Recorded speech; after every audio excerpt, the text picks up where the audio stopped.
Of course, as we know, social distancing is necessary during the COVID-19 pandemic, but the isolation can cause anxiety for people recovering from addiction or other mental health issues.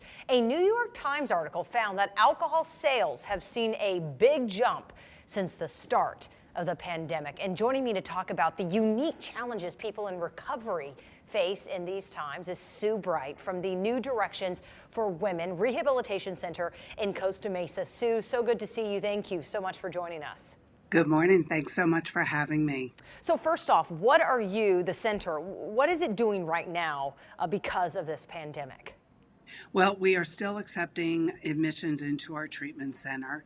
We've been following all the CDC guidelines to ensure the safety of our staff, the women in our care, and any new admissions that come into treatment. We've limited any outside activity, so our women are mainly staying on campus. We're not allowing any outside visitors. We are utilizing HIPAA-compliant software to ensure that our women still have some of the contact with the outside without the risk factors. All right, so people can still come to the center, women can still come get the help they need. Correct. Wow. Correct. I mean, because the severity, let's say, of one's disorder, it can become much worse, though, under these circumstances. During times when there's substantial stress, fear, just overall concern, it's not unusual that people will turn to substances to alleviate some of that fear. And what we're finding is I personally witnessed being in a grocery store and people were, out and about getting their groceries and their supplies, but the aisles where the liquor were very heavily attended. And I actually overheard one conversation where an individual was saying, this is the only place that anybody really needs to be in this store. So definitely people are utilizing substances more during this time. I've also been provided some updates from local police departments where a majority of their calls now are around domestic violence. And we know that there is a correlation between substance use and domestic violence. What do you say to people thinking, maybe I'll just hold off on starting my treatment because of the situation we're in? I mean, very bad idea.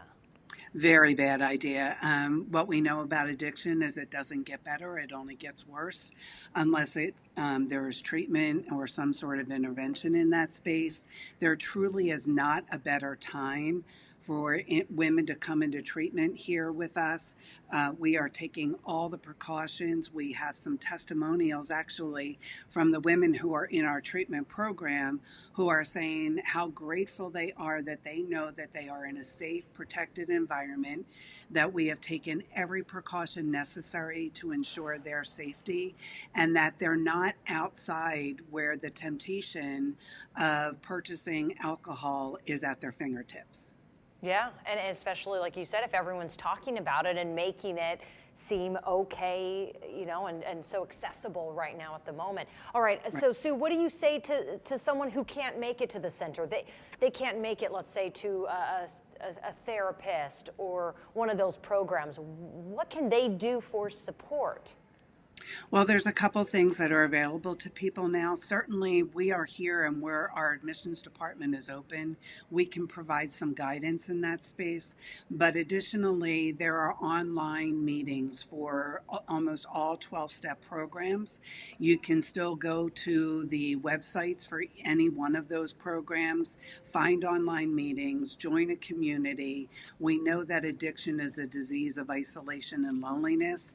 And because we are all being somewhat forced to be, sheltering in place, it can become very lonely and people can become very desperate.